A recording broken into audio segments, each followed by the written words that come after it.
Hey guys, I wanted to give a small update of the front yard and the backyard and how it's doing after the little tropical storm that we had over here on the Gulf Coast.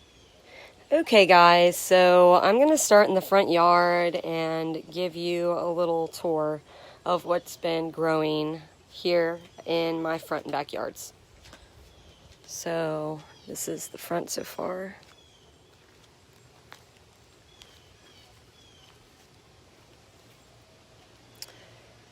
Things are growing pretty well.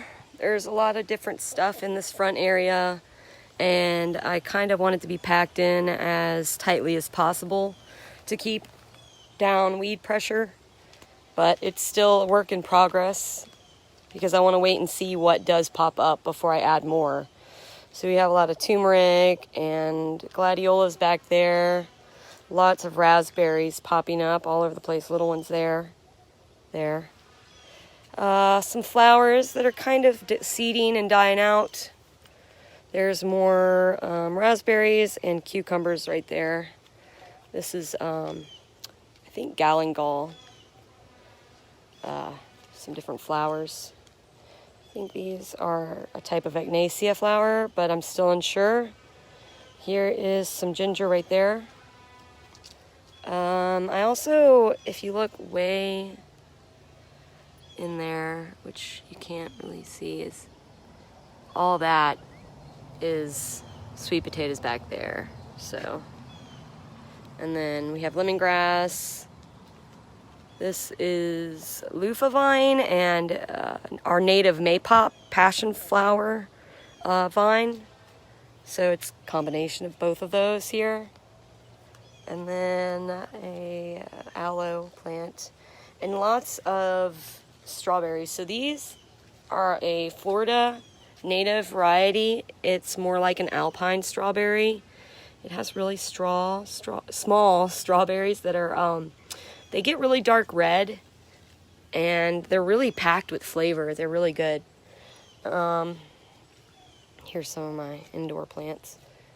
I'm going to kind of continue over on the right. Here, there's flowers, lots of herbs, parsley, basil, lemongrass back there.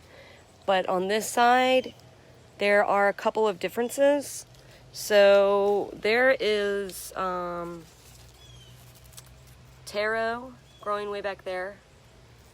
There's some ginger. This is the side where there's blackberries. I also have this banana. Tell you the truth, I can't remember what it is. I only have a couple of varieties on my property. I have the Namwa. I have an Orinoco. I have the Goldfinger. I think it's the F. I would hate to say the wrong number, but it's like F150 variety, but it's a really good variety apparently, and I haven't had it yet, so. But there's a lot more ginger back there, shampoo ginger, flowers, native flowers. This is a native solanum. It has the typical solanum leaf shape, and it has the typical solanum flowers, but it has poisonous fruit, which there are even some solanum varieties that are not poisonous as long as they are completely ripe, but I don't think this is one of them. Here is a guava, some more blackberries back there. There is a watermelon, like a baby sugar bush watermelon. Some more galangal and lemongrass.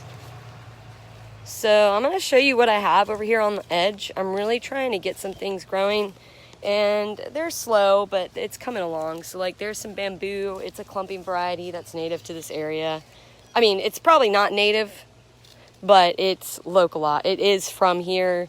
Somebody probably brought it a long time ago. But it's found around here a lot. So here's pigeon peas, and I had some moringa, but some of the trees didn't do so well. Here's another pigeon pea. Here's a moringa. I planted them all over the yard to kind of see what does the best where. Like this is a hazelnut, so I might end up, because the moringa didn't do well here, put another hazelnut.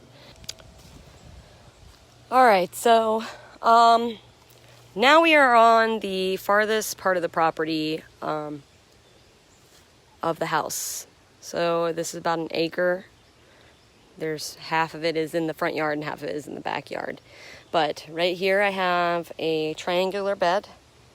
And inside this bed, it's kind of a shady area, so I'm kind of trying to stick to shade trees that like maybe dappled light or shade-loving perennials. So I have more ginger and turmeric. I have different varieties because I would like to have more diversity. Strawberries. This is the early glow strawberry. So there is some pigeon peas over there, and then there are a couple of different things like garbanzo bean ground cover way over there. And there are sweet potatoes that I pulled from a different plant that I have in the back. And then this tree is, I got it for Mother's Day. It's a key lime tree, so we'll see. I just like fruit trees, so it doesn't matter. So I have some different things down here, more sweet potatoes, borage. These are pigeon peas. This is right here, some pigeon peas. And then another tomato. And then some roselle hibiscus. Which this is a different variety of roselle hibiscus. And then this little patch is strawberries mostly, but right here is a pawpaw tree, and right there is another one. And so maybe soon we'll have some beautiful tall trees there in this spot. All right, this is another triangular bed that runs parallel with this much bigger one with the key lime in it. It right now is mostly just a couple of things, nothing crazy. This soil needed to be amended more, so I just kind of put out a whole bunch of things to see what would happen. And I got a couple things planted, like pigeon peas, so I can use them for nitrogen fixing qualities and for their pea crop, and then another type of hibiscus. So this bed is a little bit more productive in the sense that it's producing better soil. I do have a couple of trees in it. I have this nectarine tree right there, which is still an Arctic fantasy nectarine. And then I have sunflowers, and this is some type of squash, and it has radishes, because the soil was fairly compacted. As you get farther up the property up here, it was dry. It was pretty much sand, which I don't even have any more ground that is not covered with mulch anymore. But this has, radishes, peas, peanuts, Swiss chard, tomatoes, roselle hibiscus over there, and then a small patch of corn right there. And then some flowers. There's like flowers and other vegetables. There is a papaya tree, very small, 3 papaya trees right there. So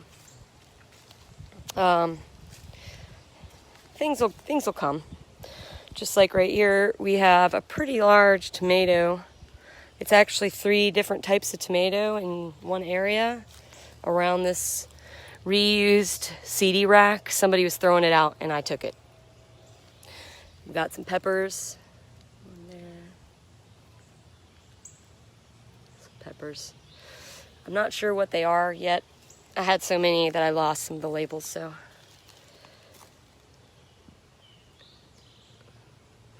And then this is a pomegranate. It's doing all right. I'm hoping it'll make it. And then I do have tomatoes, so check this out. Lots of them. There's one. And there's some more over there on this side. So things are coming along. Lots of tomatoes. I have lots of tomatoes. Look at this one. It's covered. Tomatoes. It's absolutely insane. All the different tomatoes, which I'm pretty sure this is a sweet 100. It is an indeterminate variety and it just goes crazy. And then this is some cowpeas, purple hull cowpeas, and they're actually really good. We've already had a pretty good amount of them. The pods are fairly big. Here's one. So that's pretty nice. This strawberry patch has done amazing so far, and this is its first year. I'm not gonna say it's the best. Like, we've gotten some strawberries that are eaten sometimes, but I know as the soil quality gets better, that all of the production will get better as well. It won't just be a little here, a little there. It'll start being so much that I'll have to give some of it away. And that'll be all right. I'll be happy with that. If I give some to neighbors, who wouldn't be happy to have a neighbor that gives you fruit and vegetables all the time? This is a pepper, a banana pepper. And there are dozens of peppers growing and forming on there. We have our first little watermelon. Look at that cute little guy. Still very small, but it'll be worth having later in the summer. And there's more coming up here and there. And then we have okra. Look, there's 2. The flowers are just so pretty. And then pineapple guava, strawberries again, but a different variety. And then this is a peach tree. And some back at the beginning of eggplants. Oh.